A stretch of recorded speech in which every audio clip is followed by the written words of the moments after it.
Welcome everyone. It's the virtual chapter meeting, as we call it, for the Tesla Owners Club Ontario. My name is John Dixon, for anyone that doesn't know me. And we're going to jump through a couple of slides here and some club updates, and then we'll go into our portion with our guest speaker. So let's just get right into it. So as you saw in the emails that went out, we changed to the webinar platform for our meetings. That was for a number of reasons. We found that we were trying that Pigeonhole application, some of you may remember, to get questions to come through. We found it was quite awkward. Many people didn't use it. With this webinar version, you're only going to see myself or anybody that's hosting or co-hosting or so-called panelists, if you will. But basically, once I've finished my portion and our guest Jody does her portion, then there'll be a Q&A section, and we'll open up the Q&A. You can go ahead and ask questions, and I'll ask those of Jody or of anybody else, and we'll go through that. And then when Jody's finished, we'll open it up and allow everybody to have the raise hand feature open so that we can then physically give you the ability to speak and or show yourself and ask questions specifically for the club, et cetera, that kind of thing. So please let us know what you think of this format. It's a little bit different for us, so be a little bit patient as we learn and get comfortable with it. So I'm giving you some updates here. I do this all the time. I was thinking the other day, people might wonder, why do I do this?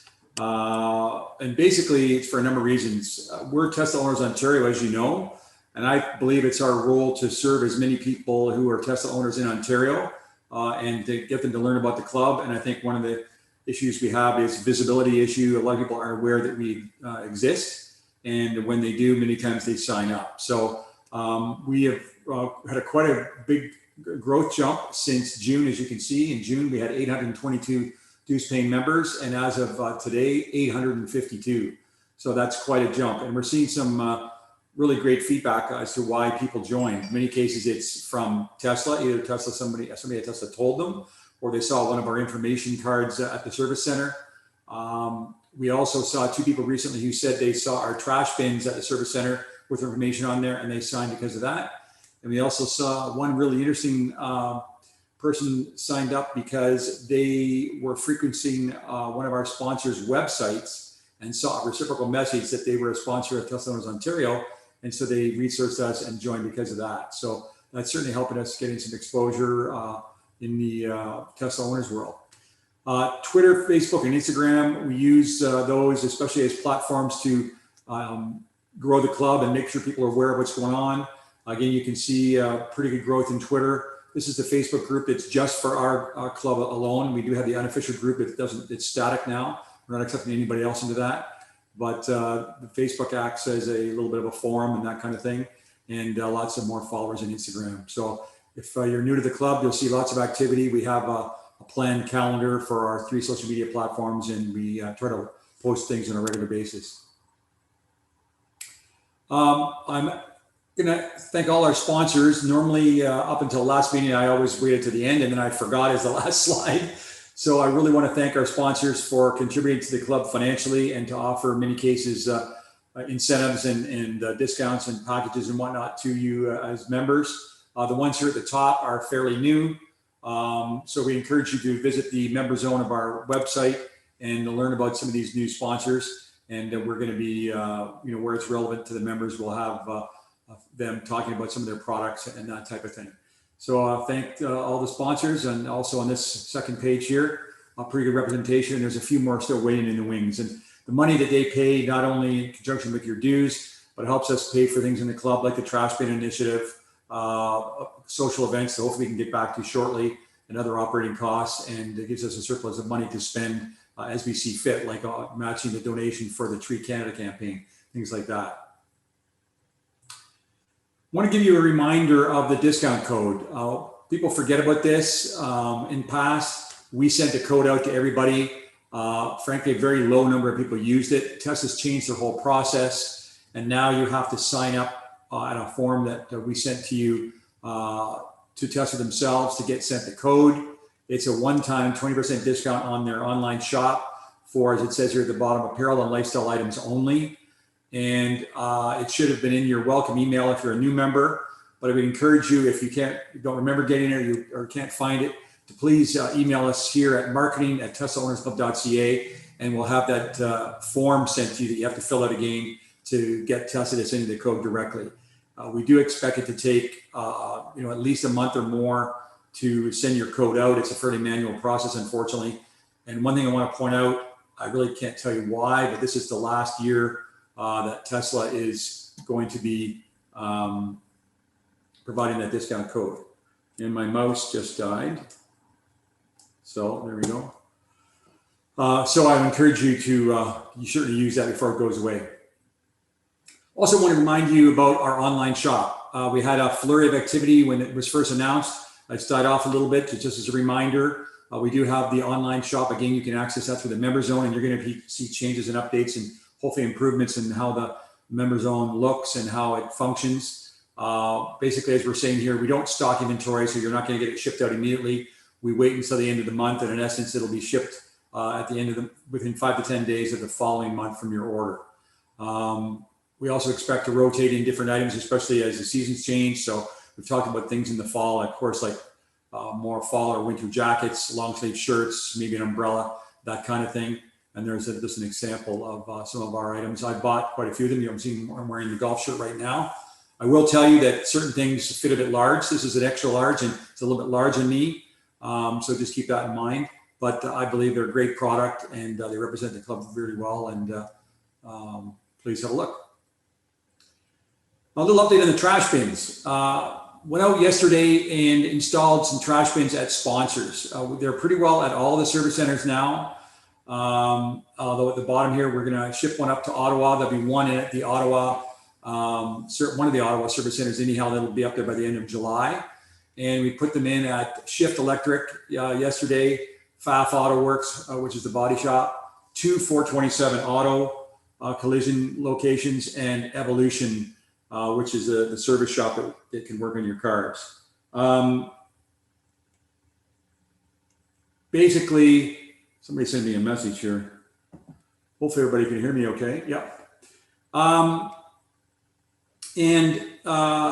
As you can see, we've got the new logo on here. I think it looks great. And it is, as I mentioned to you, when people signed up, we are getting people to learn about the club through this kind of display. So it's certainly working. So have a look, and you'll see them out when you're at the service centers or at any of our sponsors that you decide to frequent. I'm not going to talk too much about what's going on in the Tesla world. I think most of you are probably aware of what's happening with the Plaid and new vehicle availability and that type of thing. They're basically sold out through this quarter. I think it's going to take quite a while to get a new car if you have one on order or decide to place a new order. But people have been posting about used vehicles, and that some of this will come up probably in our discussion with Jody from AutoTrader. But we believe that the value of pre-owned Teslas are stronger than ever. We're seeing that. Just I did a bit of study the other day. Someone was asking about used cars. So looking on AutoTrader and looking at some of the, we have 2 sponsors actually that sell used Teslas. But I contacted Tesla directly myself to ask them, because I haven't seen anything online in the way of pre-owned vehicles for forever. And I was told that they do post vehicles when they can, but usually they're selling within 24 or 48 hours because of the limited availability. And I think it's because, X is not even available right now. S has been quite delayed. 3 and Y are longer cycles now to order them, and the used vehicles are cycling through Tesla's site pretty darn fast. I was also told that, the Tesla locations, as you probably know, if you've had a loaner, they use a lot of these pre-owned cars. And as new locations are opened up in Canada, I think there's some new ones out west that are already open, they cycle inventory to them pre-owned to use for loaners. And for example, this ties into that, Barrie, as far as we can tell, will be opening in the next few months. They're already advertising for personnel to work there. So, when Barrie opens and there's any used car inventory, they'll send them up there for loaners. But so I just want to bring that up. And just in case anybody's wondering what's going on, why isn't there any vehicles online? And there's an idea of what you see when you try to go and search for a vehicle, basically nothing. The last thing I'll sort of mention, and then I'll pass this on to Jody, is, as I mentioned in the past, we are working behind the scenes on confirming the drive-in event. This would be our 3rd annual drive-in event this September. probably be the third week that has to be finalized. So look for that. It's at the 5 Drive-In in Oakville. We've had a great turnout in past years. It's been very popular. Last year we invited some non-Tesla EVs, and we had a few Porsche Taycans, Nissan Leafs, things like that, and maybe even more this year. We'll plan to take over the whole drive-in if we can, and we're working on a couple little surprises to tie in with that event. So watch for that coming out in September. We'll try to give you lots of notice for that. That's about it for my portion. At the end of this session, we will open up the raise hand, as I mentioned. So if you have any questions that are for me or for the club in general, please ask them in the Q&A format. Just going to have a quick look here. Yeah, people are not. Just want to see if there's anything relevant to before I jump into this. So Jody, welcome. Jody Lai has been covering the automotive industry for more than 10 years. And she has loved cars ever since she was a child, as it says here. Her presentation will start by sharing AutoTrader search and survey data on EVs and other green cars. She's going to compare some of her favorite electric vehicles and talk about new models that we can look forward to that hopefully she'll be testing. And she may even ask us some questions so that when we open up the hand raise at the end or the Q&A, you'll be able to answer questions that she has. So I'm going to stop sharing. And Jody, you should be able to take over and share the screen. And welcome to Tesla Owners Ontario, our virtual chapter meeting. Hi, everyone. Thank you so much for having me. I'm really excited. And can someone just confirm that you can all hear me and see me? Confirmed. Awesome. Thank you. So this is me. I'm AutoTrader.ca's first ever editor-in-chief. And a lot of you know AutoTrader as, a marketplace where you can buy and sell new and used vehicles. But what a lot of people don't know is that AutoTrader has a lot of content. Like we do expert car reviews and news and top 10 lists and like how-to stuff and lots of advice. And so I'm kind of in charge of all of that content, which I love because I come from a journalism background and I love cars. And when I discovered that I could do both of them in one job, I was like, that's the best job ever. And I went for it and I love it. I've been doing it for over a dozen years. I started very young. I'm also a member of AJAC, which is the Automobile Journalists Association of Canada. And I'm also very proud to be one of 50 jury members on the North American Car, Truck, and Utility of the Year.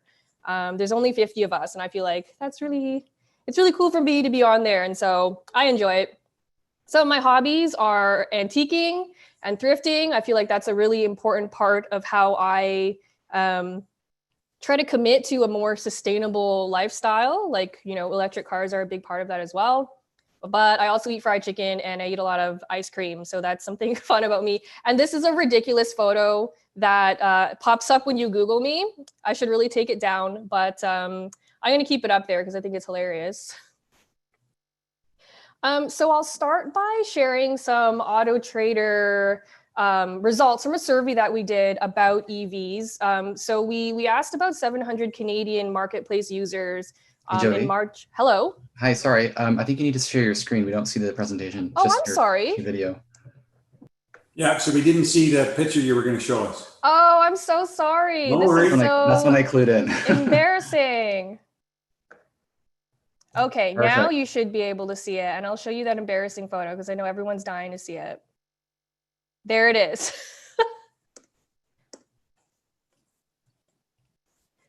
And so that's a little bit of background information on me. Feel free to, jump in and ask any questions if you like. So anyway, I will start by sharing some of this EV data. So we surveyed 700 people, and among those people who answered our survey who don't own an electric vehicle, 64% of those people were open to buying one as their next vehicle, which I thought was really good. That's it's been increasing every time we do this survey, and I think we do it about quarterly. That number gets higher and higher. And of those people who answered our survey, 1 in 10 currently own an electric vehicle. And searches on the marketplace have gone up 19% year over year, which is always good to see. And we expect these numbers to keep getting higher and higher. EV adoption is expected to skyrocket, especially with the announcement that in 2035 in Canada, internal combustion consumer vehicles will be banned from being bought new. So we will only be able to buy new electric cars, which I think is a great step forward, and maybe something that should have happened a while ago, but that's another story. And in these surveys, we actually discovered something really interesting that a lot of you guys brought up to as a question, and that was that a lot of Canadians use the words EV and electrified vehicle interchangeably. And so while you and I know that like EVs are pure electric and no internal combustion whatsoever, a lot of regular Canadians still use those interchangeably. And so in AutoTrader, when you like look around in their marketplace and even on their editorial site, like we often kind of lump all green vehicles together because that's what our research shows people are searching for these. And so as Canadians continue to get more and more educated on the different types of electrified vehicles, we'll be better able to separate them to make it easier to search. And so that's something I'm really looking forward to, mostly because I think like EVs are obviously great and I love them. But I think some people are still not ready to take that jump and would still prefer like a hybrid or a PHEV. And so lumping them all in kind of addresses that. Here's some interesting data. So through that survey, we discovered that Tesla was the #1 EV brand that Canadians were aware of, which is not a huge surprise. What I was more surprised of was that Toyota was the second. And that's interesting because Toyota doesn't actually have any pure electric vehicles on the market right now. They're obviously very famous for their hybrids, and they have a couple of plug-in hybrids, but no pure EVs. Those are coming soon. They're working on new EV crossover with Subaru right now because they have a partnership. And the other brands that came up were Chevrolet, Ford, and Nissan. And so Chevrolet has their Bolts and Volts, which the Volt is discontinued, but now they have the Bolt EV and the EUV, which is the crossover version. Ford used to have the C-Max Energy, but now they have the Mustang Mach-E. And Nissan was one of the first to the game with their Leaf, which is just an amazing little car, and I really enjoy it. In our survey, we also discovered that government incentives were really important in people's decision-making on whether or not to buy an EV. And 30% of people said that the minimum government incentive that they would need to buy an EV would be about $4,000 to $6,000.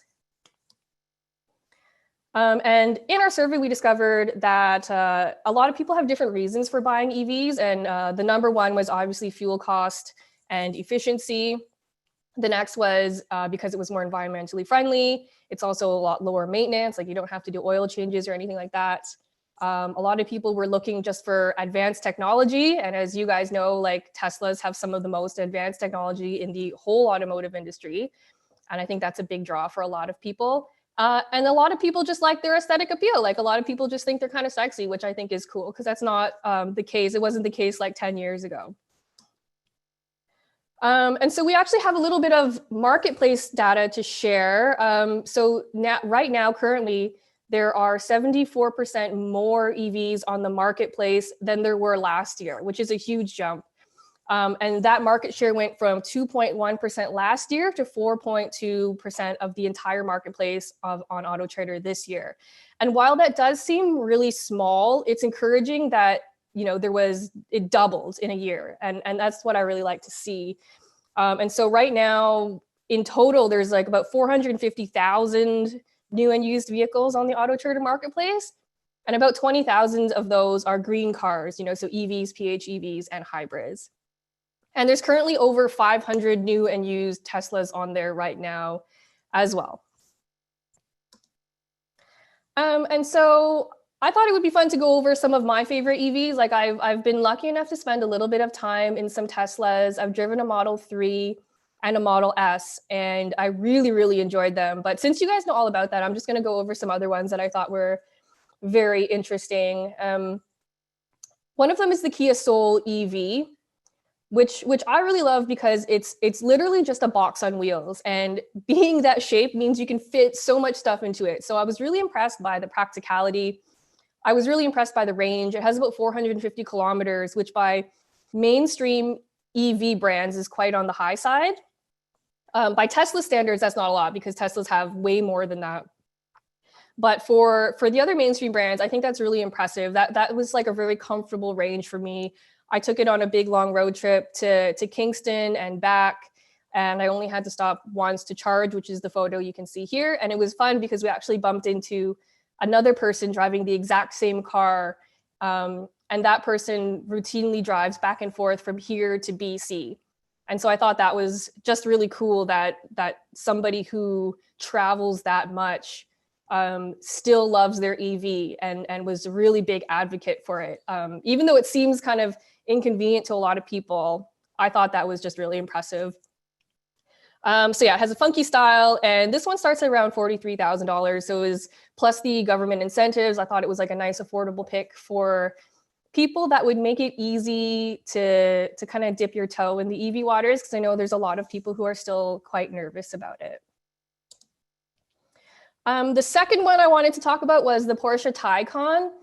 And so this is Porsche's first full EV. And I'm sure you know a lot about it already. And a lot of people were saying that like, oh, it's the first real competitor to the Model S. But I actually think even though they cost around the same, they're for very different audiences. And so I really enjoy the Taycan because it's just so luxurious and it gets so much attention. And I'm a very shy person. So when I drove it, I wasn't used to like all the people wanting to talk to me and like look at the car. And so that was a really interesting experience. One of my favorite things about it is that it sounds like a spaceship, and it's kind of hard to describe, but most electric cars are just completely silent. And when you like accelerate and decelerate, you just hear like whooshing. This one sounds like a sci-fi spaceship, like taking off. And I wish I could play you how it sounds like, but it's very cool. And it just makes it, it's a cool element to keep you engaged with a car. And so Porsche put a lot of effort into engineering that spaceship sound because the sound is such an important emotional connection. And a lot of people feel that connection to their car through sound. And with an electric car, there is no sound. So they were like, we need to make a sound to get people more engaged with the car. And that's what they came up with. And so I thought that was really cool. The next one I wanted to talk about was the Ford Mustang Mach-E. I think this is a really cool EV because for mainstream brands, it was really important to have an all-wheel drive EV. And I know Tesla's been doing this for a long time, but other mainstream brands were kind of late to the game on offering all-wheel drive on their EVs, and Canadians love all-wheel drive. And so this Mach-E was maybe the first mainstream EV outside of Tesla to bring all-wheel drive to the EV masses. And that's why I really like this. And I do like that it's still quite affordable. And in its most energy efficient version, there's about 485 kilometers of range, which again, by Tesla standards, not that much, but by all other EVs, that's kind of like the top of the pack. I'm gonna go over some EVs I'm excited about. I think the automotive industry right now is just so exciting because so much is happening. And with the announcement from many governments that by 2035, only new electric cars will be able to be sold in dealerships, I think that's kind of accelerated a lot of development and research on EVs. And so this is one of the ones I'm most excited about. It's the Hyundai Ioniq 5.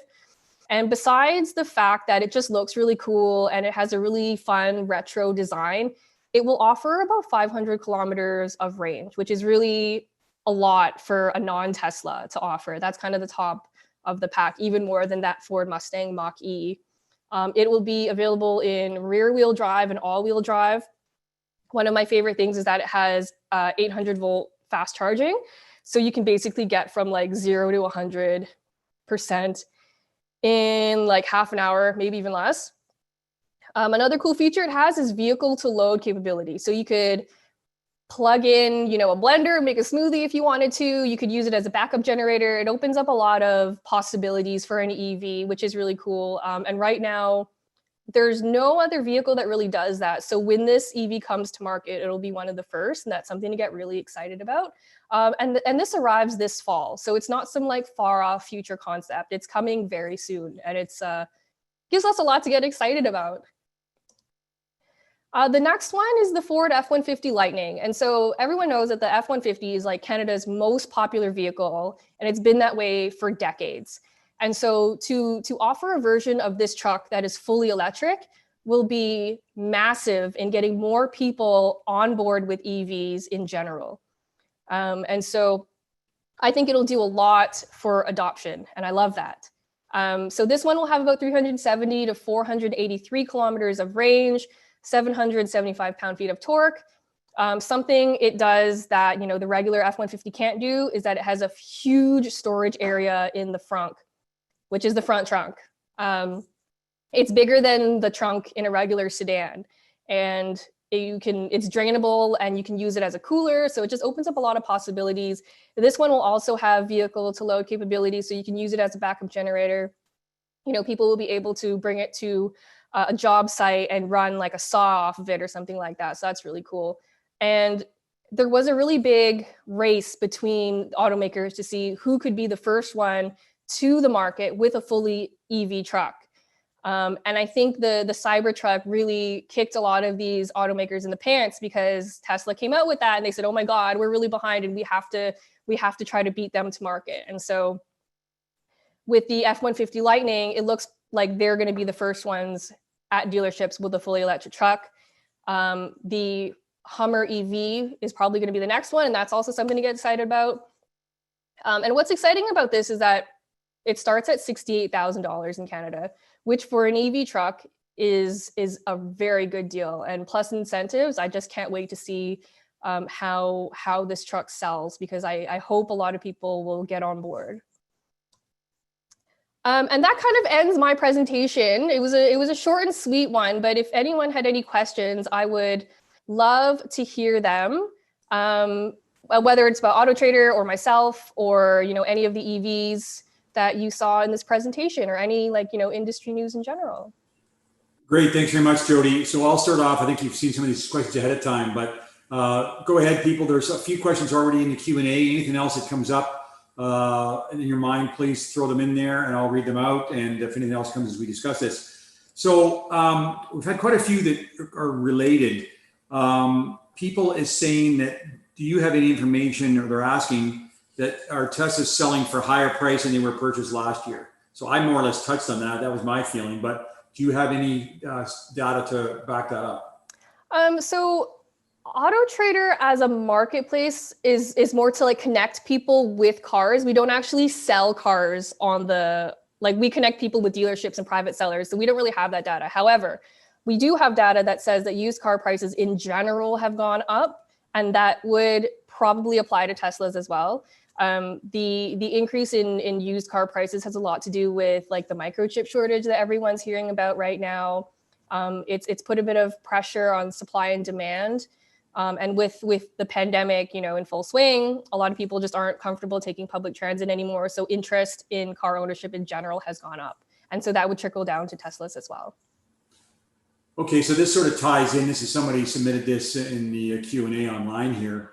Do you have any data that supports how long an EV stays in AutoTrader as opposed to an ICE vehicle, like how quickly they're selling?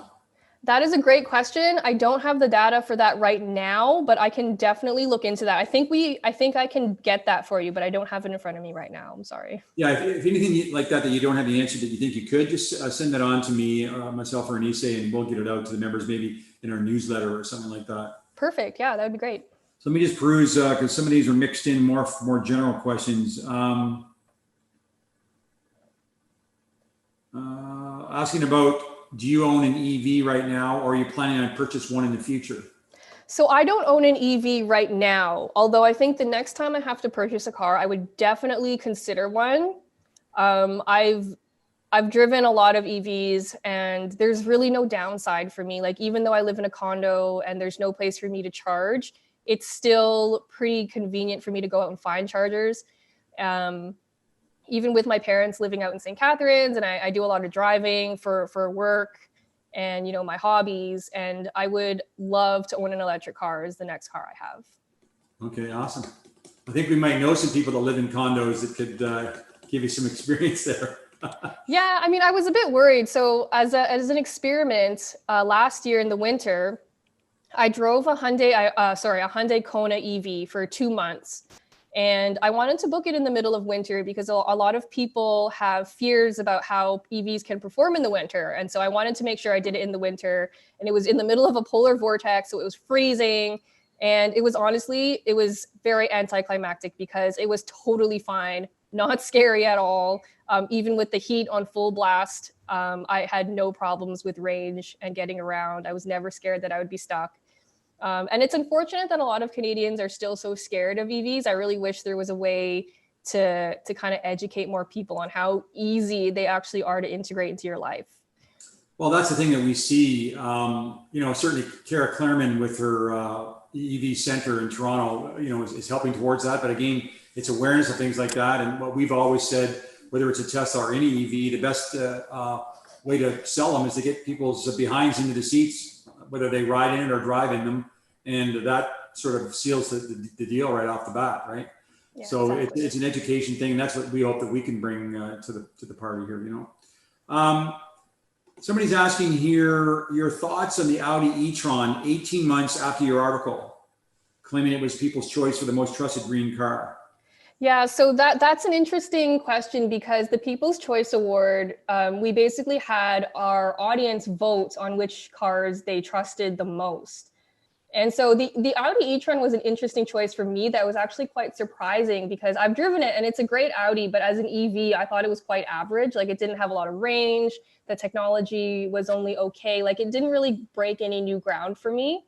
And so while I have no control over what people were voting for, that result did surprise me because I thought, definitely Tesla would be on there, or maybe an EV that's been on the scene for longer, something like the Chevrolet Bolt or a Hyundai Ioniq who have been on the scene for longer. So yeah, that was definitely surprising to me. So basically though, what you're saying is it's people's choice, people voted on it. That's correct. Yeah, people voted, and I don't remember how many people voted, but I think we have to change the way we structure our voting to make it more, I would say like more fair and like well-rounded. Okay. But that was the first year we did those awards, so we definitely learned a lot from that round. So there's a lot of questions here, which you initially implied that you can't answer because they're all around, how fast does an EV sell? What are EV prices compared to ICE vehicles? So what you're saying is that none of that is tracked. AutoTrader doesn't actually keep track of course, I guess you don't know transaction prices, right? Because it's a private thing. Yeah, exactly. In the end, we don't know. We don't really have any data on transaction prices, although we do keep track of how long a listing stays on the marketplace, which is not necessarily the same as like when it sells, because it could mean different things, but it'll give you an approximate idea. And that's something that I've made a note to check out and send to you guys after. All right, perfect. Now I've seen this question twice. This is going to be pretty direct. People are wondering why you didn't have Tesla in the ranking of Canada's top electric vehicles, yet you had hybrid vehicles in there. Yeah, so that goes back to how we classify all green cars together, which is kind of unconventional the way we all think about EVs, but in terms of like generalist audience who doesn't know a lot about cars, they all group EVs and PHEVs and hybrids all together. The second part of that question has to do with the fact that a lot of our expert judges who vote on our panel have never driven a Tesla before because Tesla doesn't give cars to the press like every other automaker does. And so that the lack of accessibility to certain cars really affects how they vote. And so we've been trying to think of a way to get more of our jury into Teslas to kind of broaden their scope, but it's proven a bit challenging. Well, the first thing I would say is there's 852 Tesla owners in our club, and I'm sure if you were interested, we could arrange people let them try. I mean, I guess the problem is I don't know how long it would be for, but certainly go for a ride in the car or get a first impression or that kind of thing. Absolutely. And I agree, it's tough because Tesla don't really have a marketing department or press fleet and whatnot, but we could certainly help you out. And there is other ways that you can obtain those kind of cars if you're interested. So. Yeah, that would be great. I mean, like from time to time, we've done comparison tests on AutoTrader where like one of our journalists had a friend who had like a Model Y, for example. And so we were able to drive that and we brought it out and compared it to a Mach E. And that story is coming out soon. Very interesting comparison. And I'm not sure if anybody has been like cross-shopping those two on your end, but our expert had a really interesting time comparing those two. Another time we've used Turo to like rent a Model 3 to drive it that way. And it's not a perfect solution, but it was kind of a better than nothing approach. Yeah. Okay, good. All right, I'm going to open up the Q&A here. So that the raise the hand has been opened up, folks. If you have any, you want to raise your hand. Let me just go through these real quick.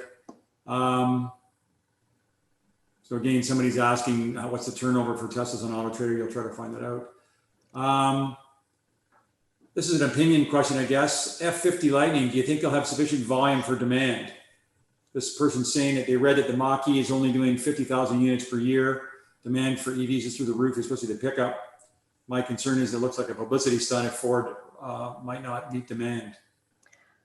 My hope is that they have enough to meet the demand, but right now they don't exactly know what that demand is. And so I know that I think they had like 100,000 pre-orders on the first week when pre-orders were open. And I think that kind of gave them an idea of what they would need to do to meet that demand. I think it will be hard to meet that demand because it's hard for even internal combustion engines to meet that demand right now because of that microchip shortage. And so it's really hard to say, but they've invested so much money into this project that I think it would be a very expensive publicity stunt if it was that. And so that's a hard question to answer, but I'm hoping they have enough to meet demand. Okay, great. Somebody's asking, what are your thoughts on self-driving in Canada? I feel that we're very far away from truly self-driving cars. I think the infrastructure and the legislation has a lot of catching up to do because the technology is mostly here, but the infrastructure and the legality of, like who's at fault when there's a collision, like that kind of stuff has to get sorted out. And so I think until the government can sort out that and can figure out a way for cars to talk to the infrastructure better and for cars to talk to other cars, that will be still kind of a pipe dream. Another person is asking, can you comment on Made in Canada strategy? What are your thoughts on encouraging more and more manufacturers to make their cars, especially EVs, in Canada? I mean, I love it. I think people, especially during the pandemic, have really started to focus on buying local and supporting local manufacturing. And so obviously the more vehicle manufacturing we can do domestically, the better it is for our economy because it creates so many jobs. And I do think a lot of people look for cars that are built in Canada as something that they could easily get behind. Okay. Another person is asking, how is AutoTrader funded?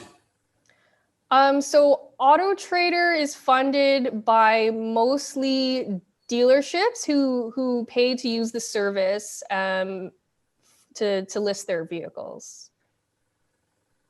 Okay.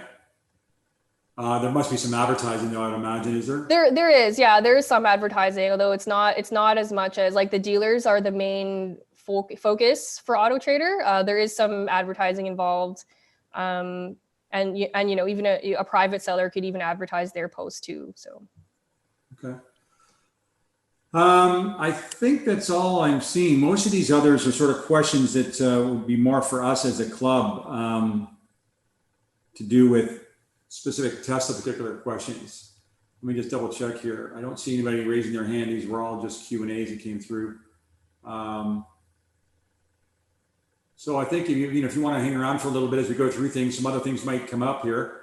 But yeah, sure. Appreciate your time. And as I said, it seems to be a lot of interest in whatever you can tell us about how fast EVs are selling. That's probably the main stat that you'll be able to tell us. That kind of thing. And I'm sure people will be interested to see some of your comparisons that you're doing on some of these different EVs. That's absolutely for sure. Okay, great. Thanks, Jody. So again, I'll let everybody know that the raise hand is open. So if you actually want to physically ask the question, either on audio or on video, I'm just going to jump through some here that I may or may not be able to answer. And if anybody else can answer these or I'm not answering very well, please raise your hand and we'll go to you. Somebody's asking here what we feel the effect is on pricing of aftermarket warranty coverage on used Teslas now that the Tesla CPO coverage is no longer available. I'm only aware of, I believe one of our sponsors actually sells extended warranties through a third party. And I'm not really, I'm not too much, I don't have too much information on that. But I guess people are asking here on what they think will happen with the used vehicle prices if an extended warranty is on it. I'm trying to interpret that. I think that, any warranty left in a vehicle, whether it's factory or extended aftermarket, if it's on a vehicle, it will make it more enhanced for resale. So if that answers your question, that's what I would say. Anybody else chime in, let me know. Will Teslas that were upgraded with full self-driving subsequent to purchase attract a greater resale value? I think that the answer is absolutely yes. We confirmed 100% that if you sell your Tesla privately, that the full self-driving stays with it. And even if you sell it to a third-party dealer, that the full self-driving stays with it. I wouldn't know the percentage. I would hope it would be a similar percentage or even higher through normal depreciation. And I think depending on, Elon just announced that supposedly the FSD beta is going to be updated and be out in the next week or two, probably only in the States. But as it gets enhanced and as there are more features and more publicity there, hopefully positive, I think that can do nothing but help to increase resale values with full self-driving. Another person's asking about battery life. I think they're asking about after 8 years on the, this person said the last vehicle they had for 18 years. It's a question that I don't think anybody has an answer to because the oldest Tesla other than a Roadster on the road would be 2012. So we're just coming up to, 9 years or something like that. And there certainly is vehicles with hundreds and hundreds of thousands of kilometers on them that are still operating. I don't have the information on whether they still have the original battery pack or the original drivetrain, but it seems that there's not as much degradation as anybody expected. And I do think these battery packs are going to last for quite some time. But if anybody else wants to chime in there, I don't have any firm information on what will happen because as Teslas anyhow, and most EVs other than Nissan Leafs have not been on the road much more than 9 or 10 years. What else here? Another person asking about the issue of the trade-off between saving the sales tax on the amount of a trade-in value when you deal it to Tesla versus selling privately.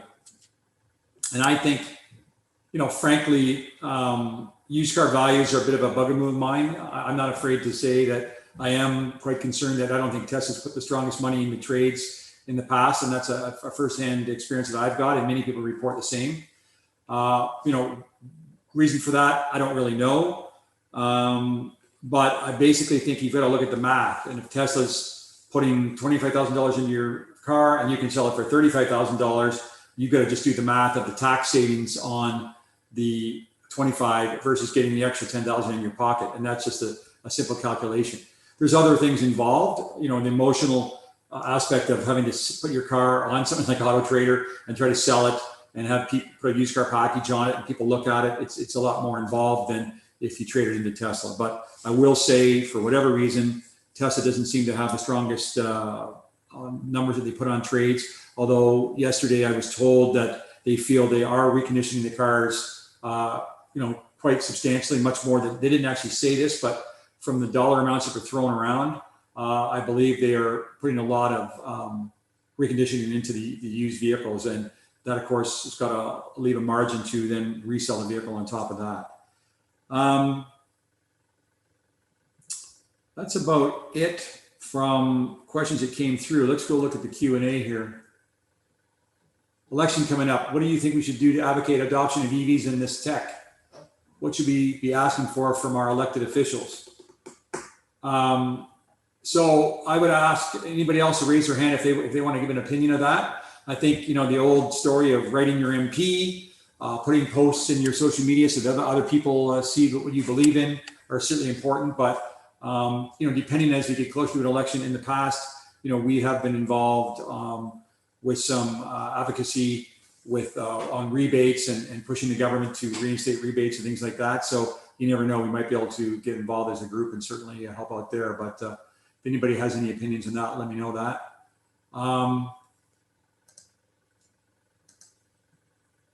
Thoughts on Tesla's method to sell cars? It's a disruption in the car sales market. AutoTrader also was a disrupted and has become the norm. Will sales reps become a thing of the past eventually? You know, again, I'll answer that, and we'll give Jody an opportunity to answer that as well. I'm actually from the automotive business. Many of you may not know that. So I actually market. I have a marketing agency that works with car dealers. And I think that we know that in many cases, it's a very painful exercise to go through dealing with a salesperson and all the back and forth. But you're seeing more and more manufacturers coming out with things like, you know, Genesis and pretty well all the EVs that are coming out are no negotiation. I don't think we'll ever see it go away. Demo drives are very important. You know, a direct contact is very important, but let's face it, most of us have bought our Tesla online and didn't really interact with anybody, and it worked out quite well. So, Jody, would you have an opinion on that? Yeah, sure. I love Tesla's sales model, and I hope more people or more auto manufacturers will get on board. We have been we offer online buying with certain dealers on AutoTrader, which is really cool. And the pandemic kind of, you know, like accelerated that a lot. And I think people's comfort level with doing these types of transactions online they're just becoming more and more comfortable with it. And so I can't wait to see more people adopt that strategy. Okay, great. Somebody is asking here. Sorry, I just got to scroll through these folks.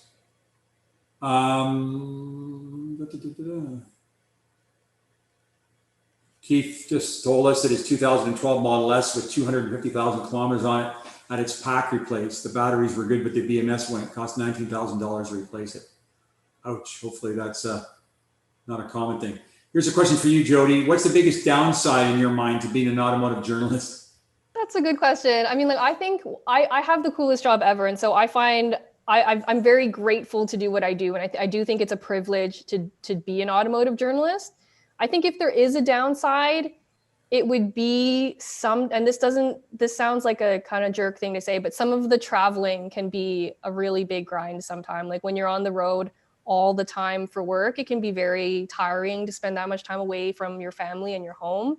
I do love it, but sometimes it can be a grind. Yeah. And the other thing is, like, you put yourself out there a lot. So I used to do a lot of video reviews on YouTube. And when you put yourself out like that, you open yourself up to a lot of criticism. And so if you don't have the thickest skin, that kind of stuff can really get to you. I try to laugh it off, but you know, sometimes it can get to me too. Okay, great. Somebody here said we should have a Toco record holder for highest mileage. So yeah, I mean, put it in Facebook or send it to us in social media or something, what your kilometers are, and maybe we'll do a little post on the highest number of kilometers. I know some of you guys get a lot of kilometers in your car. George, Stefan, people like that have a lot of kilometers. Obviously, Keith's at 250K. So that's probably a good idea. So let us know. Even in the chat here, tell us if you got really high kilometers on and what model you're driving. What else? Ken Bokor has posted a video here. It might be tough to actually play it because we've got to do share screen, but Ken, just maybe let's open it up for Ken and tell us, where are we here? How do I get Ken to come on here? Don, can you hear me? Yeah, there we go. I sent you the link on the chat if you want to play it. That should make it easier. Yeah, I'm just wondering how well it's going to play, though. Try it. Give it a shot. Let's have a look. Start at the 331 mark. And just just a bit of background on that. Stellantis, which was formerly FCA, just announced today that they're going to be spending like $30 billion investing into electrifying their brands. And so in the next couple of years, there's going to be a lot of movement in the EV space from Dodge. Interesting.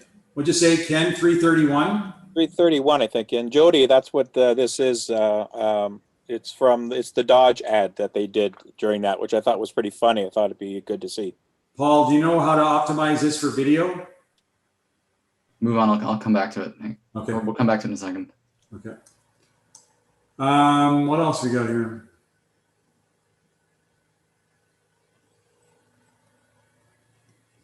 I think that's all we have really for questions and comments. I will tell you, just sort of overall, back to my presentation, I'm quite pleased with the club growth. And I know we looked at some different surveys. We sent out a survey, and so did Tesla, that a lot of you probably answered. And a lot of people are saying they really miss the in-person aspect of the club, but it's catch-22, because there's probably a lot of people on this call, for example, who wouldn't have come out to one of our meetings because they live too far away or it's not convenient. But I can tell you that as soon as we think it's, it makes sense, we've certainly committed to the drive-in. It's a little bit type of event, but whether we're able to do something this fall, we'll have to see. We maybe look at a barbecue, that kind of thing. But we are going to endeavor to get back together as soon as we possibly can. So, yeah, I mentioned that. So if there was a bit of time before Paul gets it sorted, maybe I can ask you guys some questions. Sure. I would love to know from some of your members, before you bought your Tesla, if you were cross-shopping it with anything else out there. I can tell you that I didn't, because I've been an owner since 2012. So there really wasn't any competitor back then. Folks, if you want to comment, raise your hand if you can. Okay, here's the video. And in 2024, Dodge will launch the world's first full battery electric muscle car. Through intelligent evolution, we expect to thrive and define the future of American muscle, to tear up the streets, not the planet. Hold on a minute. Did we hear that right? Dodge is making an electric car? We're talking hypothetical, right? Surely you jest. Dodge? You mean the people who devised the legendary 426 Hemi and sunk it into a sublime missile? You mean the Dodge that created the Hellcat Red Eye? Fastest and most powerful muscle cars in the world? Makers of the 840 horsepower wheel-standing Demon? Why on God's green earth would Dodge ever build an electric car? Anybody? Any thoughts out there? Hello?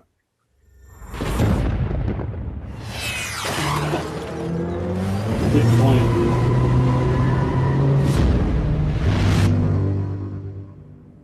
That's probably what we were all thinking as you were watching it. What about the average Tesla?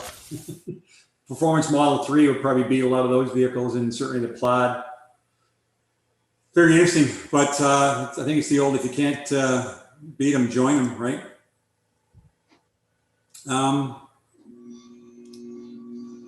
What else here? Now, just to answer your question, Jody, another person saying only looked at Teslas. I'd already owned many other car brands. Cross shopping. No, the person has a Model Y and a Kia Soul.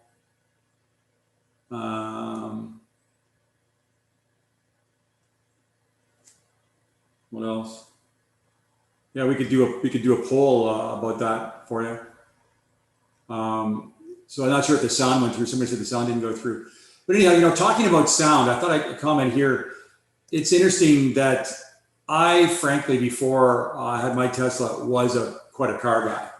And in my younger years, I had a lot of sports cars, and I had cars with loud exhausts, and I liked that kind of thing. And once I got my Tesla, it all went away, because really, I don't know if it's a macho thing or whatever it is, but the performance is there. Everything else is there. It's very well rounded.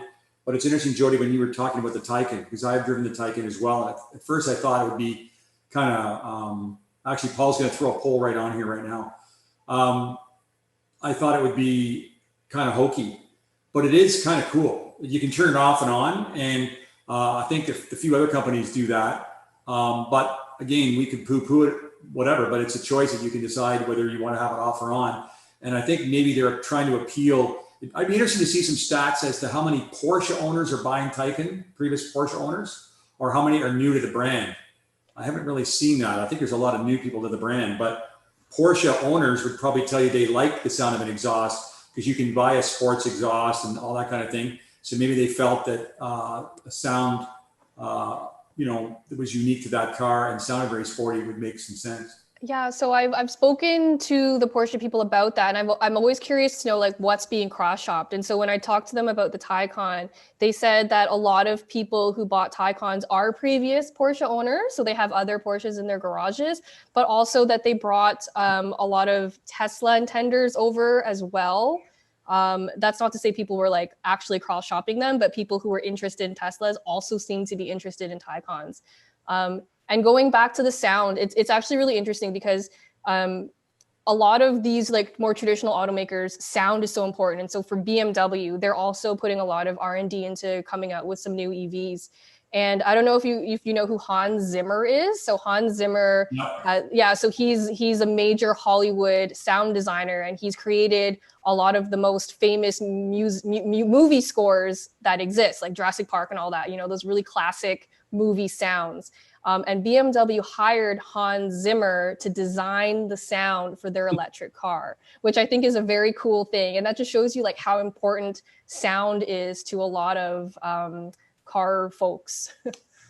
Yeah, it's interesting, but I think you want the option to turn it off, because that's one thing I like is very little sound. And it sounds like the new Model S and the X have even more, thicker insulating glass and things like that. But Jody, here's the results. I don't know if you've seen it, but 28% said they did cross shop and 72% said they did not. And it'd probably be interesting depending on when the person bought their car, because, many years ago, there wasn't really much in the way of competition. But I'm gonna read you some of the comments here. Someone said they cross shopped everything, came to the conclusion that if you go electric, it's best to go with the electric specialist. Just drove a Leaf and a Bolt, but once I drove a Model 3, no comparison. Somebody else said, which is one of the most obvious things, is no point in cross shopping as long as there's no competition to the supercharger network. Phenomenal. Another person's got an interesting comment about that ad, which you probably were thinking too, is a typical ad, lots of talk and hype, but no car until 2024. Lots more choices of EVs in Europe as well, which seems quite typical. Another person looked at the RAV4 plug-in hybrid, but very low towing. Jordan says, Jordan Carbone wants to chime in. Well, do raise hand, Jordan, if you want to talk about something there. Another person said they ordered their Model 3 in 16. There was no really other option at the time. So, again, we're probably pretty biased here. Can I ask what would other automakers have to do to make you switch over? Sorry, guys, we're just still learning here. Where do I see people who have raised their hand, Paul? I'm adding them now. I can see them. Sorry, guys. Hi, John and Jody. Sorry about that. We're just still learning a little bit here. Hopefully, I get better each meeting. No worries. I appreciate you having me. It's a little long for me to type this out. So I was going to say I'm in a position right now where we're looking for a second vehicle. I've had a work vehicle, so the Tesla has been our main vehicle, the Model 3 2018. So I didn't cross shop when I first got it, but now we're at that point. So it creates a unique situation where it's like, well, do we spend the money or do we save some money and get something with some lower range? So we're actually looking at like Leafs and Konas and things like that, but I'm also selling my house and going to pocket some cash, and we're really tempted to go for another Tesla. So I wonder if people in the same position as I am looking for another vehicle, if they're definitely, cross shopping or not. Okay, great. Thank you. I think in my case, I've got a situation where I would love my wife to drive an EV, and she's resisting, maybe kind of a weird reason, but she's worried about the tech. She doesn't like all the stuff on the screen and having to learn it. And I told her that she can talk to the car and that kind of thing. So I'm having a bit of a struggle there, but we'll eventually get around. But I think price is a thing. In the Tesla world, the only vehicle that as a second vehicle in the family that makes sense is a Model 3 SR Plus. And some of the other vehicles out there, you can get into the 40s without the rebate. So personally, I have no problem. I don't think any of us have had a problem with people buying other EVs. Tesla was the innovator, and Elon believes in the mission. So all these manufacturers coming on board is a good thing, but probably not a lot of us. So you won't be able to get us to move out of our Teslas for quite some time. John, hi, it's Ilya here. I have an answer for Jody questions. What other automakers should do? First of all, catch up with Tesla. Second of all, build the same supercharging infrastructure. And third, remove all the buttons from the control panel, from the instrument panel, and just replace it with one screen. This is my version. This is why when I would switch the car. Yeah, when I first drove a Tesla, I was really impressed by the charging network, but also the ease, like how easy Tesla makes it for you to charge. So like you just drive up to the station, plug in, and it charges, it knows, and it charges your card automatically. Whereas a lot of other EV stations, you have to fuss around with like an account and then a dongle.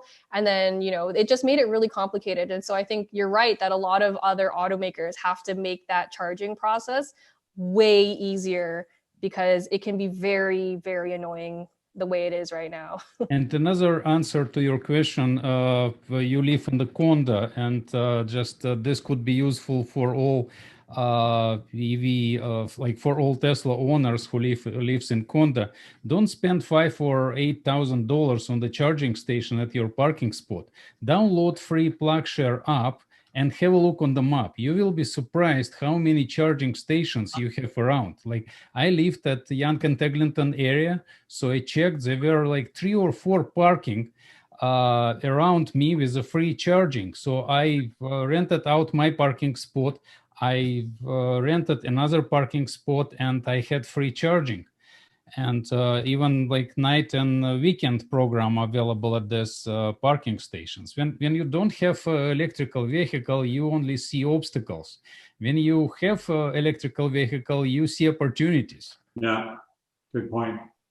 Great, thanks, Ilya. Paul, somebody asked how many people responded in that poll?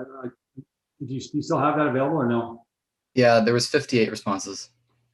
Yeah, which is pretty good. 58, I think you were up into the 70s at that time, so pretty good response. So, you know, people are saying it's too late. They're already hooked on Tesla. Tesla's the innovation leader, charging network again. You know, but it's interesting because I personally, you know, pre-COVID, I was putting 25,000 kilometers a year on my vehicle. I would only supercharge once, twice, 3 times a year at the most. Because as we all know, as long as you can charge at home, unless you do a lot of long distance driving, it's not needed. I'm going to a cottage tomorrow. I can go probably up. I will plug it into just a 110. I'll go all the way up, but I could come back without even plugging in on one charge. So again, it's a mental thing, as Jody was talking about earlier. There's all these barriers, or even Ilya alluded to it, barriers that people are looking for reasons why an EV doesn't make sense as opposed to why it does make sense. But you know, a lot of manufacturers have been forced into it. Let's be frank. VW is going to be right up there, but they had to because of Dieselgate. But you know, and most of them are coming along. I don't think anybody would be there where we are today if Tesla hadn't sort of led the way. So I'm just going through here. Most of these things in the Q&A are answers as to that they would not give up their car or didn't cross out very much or whatever. Paul, any other hand raisers there? I think it's about Yep, it. there's a few. Okay. It's Tom Rice calling from Owen Sound. Hi, Tom. I'm an owner of a Nissan Leaf, a 2012, and we've had it for 9 winters and no problems. We use it mainly for making short trips in and around town in Grey Bruce, and it hasn't been a problem. And there are some level 2 chargers we can hook up to. I also have had a Tesla Model S, which I sold to my niece and bought a Model Y last year when they came on the market, and I'm very impressed with the Model Y. My thoughts are with a used vehicle, there's so many families with 2 cars, and if they get a long range, if they're going to use it for long trips, then Tesla is by far the best because of the supercharger system. My daughter has a Bolt lives in Toronto without a charger, as she only has street parking, and she has a lot of challenges getting the car charged to get up here to Owen Sound. So there's very few level 3 chargers on Highway 10, and that's a real problem when you live in our area. But with the Tesla, I drove the Model S to Los Angeles and back without any problem. The navigation told us when we had to charge. I think we waited for a charge one time at a charger. That was before Elon put an idling fee on, and people were shopping in a mall. But we basically had no issue. So I think if you're going to sell cars to go on long trips, then Tesla wins hands down because of the supercharger system. But for a family that just wants an EV as the second car, then even a Leaf is good. When we bought it, it had 150 kilometer range, and after 9 years, it still has the same range. So we really haven't had any issues at all. So I think it depends on what your needs are for the car. Great, Tom. Thanks for your input. Okay, so I'm seeing the hand raised now. So how about who's next here? Helen? Sam, sorry. Go ahead, Samuel. Hi, I had a question about cross shopping, but that was clarified in the survey. Okay. So really my question's no longer valid, but another good point that I wanted to make was the supercharging system that Tesla has. Will other automakers also have some kind of infrastructure like that, or do they have to piggyback on what Tesla already has in place? So other automakers do not have their own proprietary charging system. A lot of them have just agreed to use the same standards, and a lot of them have entered into partnerships with some of the EV charging networks. Like, Volkswagen has partnered with Electrify Canada and Electrify America. The Ford has a similar partnership with charging networks. And so I think they're just really piggybacking on those charging networks that are already existing. Okay. And again, there's private ones too, like Petro-Canada has a huge network going on, they're popping up all the time across Canada. Electrify Canada, all of those are really growing quickly. So. Thank you. Thanks, Daniel. Okay, Paul's going to throw another poll question up there, so have a look at that, folks. What do manufacturers have to do to encourage you to make a switch to another brand? Go ahead and we'll have a look at that. Let's go with Helen while we vote on that.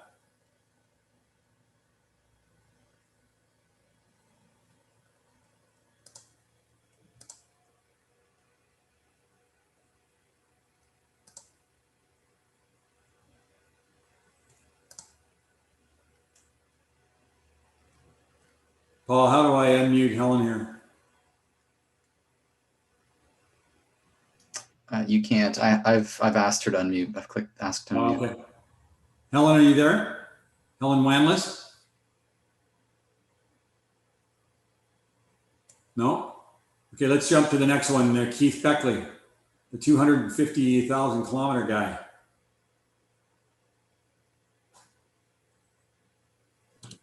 Hi, John. Yeah, that was a fun little thing replacing that battery, but my new S isn't coming for another couple of months apparently, so I had to do something. So then I ended up driving that car across Canada 2 weeks ago and giving it to my. So I broke in the new battery pretty well. Nice.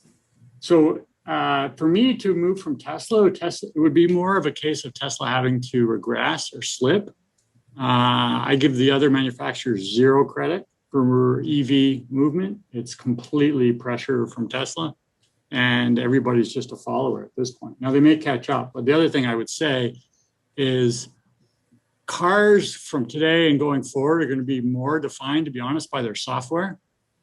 And I think that's a massive weakness for Detroit and some other places as well. And, you know, Tesla's got as good engineers as you're going to get out in the Valley in the software space. And I think it's highly underappreciated, although you do see reviews about the UIs and other cars, EV or otherwise, and there's not great, right? So, you know, I would say that's a place where Tesla would continue to pull away. And I would have to see a real sea change in the attitude of the other manufacturers before that even became interesting. Anyway, that's it. Thanks, Keith. And I think just to add to that, I mean, we're already seeing apparently that, you know, the Mach-E's had a software glitch, and I think it may have been Volkswagen, and they were asking people to come back to the dealership to fix it. So they haven't solved the over-the-air updates yet, it seems like. So Tesla's got a big advantage there. Poll is showing with, where are we here? So you can have a look at that. It says charge options is leading at 30%, range at 29%. And then design goes after that. So still a lot to do with range and charging. So interesting. Okay, Paul, who else we got here? Dan, you want to talk? Sure, thank you. This has to do with sort of what other car manufacturers would have to do. And I guess it's sort of my answer when somebody says, do I love my Tesla? I'm like, well, first thing is you think it's a car. And what you need to wrap your brain around is it's a feat of engineering disguised as a car. And Elon and the team at Tesla, this is just Dan's opinion, did that because that was the only way that the rest of us would know how to buy it. And they've just completely changed what it means to have a mode of transportation. It's like being in the Jetsons, for those of you that are the same age as me or thereabouts and understand that, right? It's something that we never dreamed of. And you know, the fact that I just learned how to have a voice command to open the charge port that I don't want to say, right? You know, like that has nothing to do with how fast the car is or how much it or how well it drives, but it is literally a feat of engineering. And I went to Porsche recently downtown Toronto and talked to them about it and about the Taycan. I have a brother in Florida who has one. I haven't had a chance to see it yet or drive it. They're trying to sell me a car, and I didn't buy a car. And it's just Dan's opinion. So I think the other makers just need to change their mindset. Somebody here, Brian's commenting about his 73-year-old mother told them by looking on YouTube what the command was for opening that charge port. I don't mind saying it. I don't care. Open butthole apparently will open the charge port. Who thinks this stuff up? Anyhow, somebody's asking about the yoke steering wheel. We've heard no reason why we can't have the yoke steering wheel here. What else? I'm just looking down here. And then somebody asking about Tesla Android app and Apple CarPlay. I don't think we're going to see that happen either. Okay, who else we got here? Paul, a couple more, and then we can wind it up. Looks like Brett. Sure, Brett, floor is yours. Yeah, thanks, John. Appreciate it, and Jody. Yeah, I just wanted to say that we've got a Model S of 2016, had it for going on 5 years. Just it's a great car. But we did look at the Mustang Mach-E as a second car. And as long as you have the Tesla as your main car, then the range really doesn't matter on anything else. And lately I've been hearing that people are getting adapters so that they could plug into the Tesla. And I know it's not the superchargers, but the destination chargers. So even that, now you could actually drive those cars pretty well anywhere without just depending on the third-party charging. So that's all I got for you. Great, Brett, thank you. Thank you. And, you know, one thing to point out, a lot of people may not realize this, but a lot of the destination charger locations where Tesla put the HVWCs in, they added one or two HVWCs with the J1772 on the other end. So I don't know if it lists that in the app or anywhere, if you can see that. But okay, Paul, how about Lewis? Okay, hopefully you can hear me. Yes, go ahead. Great. Feel like a radio talk show host here. Yeah. On the line now is Louis Lemaire. Go ahead, Louis. It's Louis calling in from Kingston. Yeah. So thanks for having me on the show. I was just going to say, like, this is such a great question. Keith and Dan had pretty much what I wanted to say about the software and the engineering. I think, my personal take on it is there is a whole bunch of features with electric vehicles, right? The charging stations, the range, and all this stuff. Basically what I think the other automakers could do, the only thing that they could do is compete on price. And that's really hard because a third or a quarter of the cost is all in that battery pack. And Tesla has locked up the supply of batteries for who knows how long. So that's the only thing that I could think of is, can they compete on price? So I think people will be willing to compromise on, okay, I don't have Netflix in my Ford or whatever, because you have some of those features with Tesla. But if you can get the car to a low enough cost, then people will be willing to make those compromises on the software features and the other stuff that's going on in the car. So that would be my only point, is that if they could make a really compelling, something in the 20 or 30,000s in Canada that had, that was a good commuter. And I like my wife and I have been talking about getting a second car to replace her Tiguan, which is a smallish SUV. And we've been looking at things. They're, the Kona and the Niro from Kia and what's the other one? The Leaf are just too small. We have two small kids, 5 and 3, and they're getting bigger. So, and my Model 3 even sometimes feels small with those. So anyways, so like I do like what's coming up in the future though. The Ioniq 5 looks really good for us as one thing, but like I look at the price tag of that compared to a Model Y, and I go, I think I'm getting more compelling price to features comparison with the Model Y. So that's all I wanted to say. Anyway, great. Thanks. Thanks, Louis. I'm just going to mention here, John Wagner, I know you're still on here. Appreciate your offer with help with virtual meetings. So send me an email, please, jdixon@teslaownerclub.ca, and maybe you can help us, especially, I think the poll thing is working quite well. If we have some people in the background helping with the poll and the Q&A and that kind of thing. So John, appreciate that. So I think that's about it. And in summary, I forgot to mention that Dave Kinziger was a really big help with the trash bin installation. So he's one of the executives that helps with the club, and he took the lead on the trash bins and ordered them, and then we sent them out and got them decaled, and Dave and I drove around and delivered them the other day. So I want to thank him very much. And another thing I just thought I'd mention, some of you may be aware of an initiative that we started.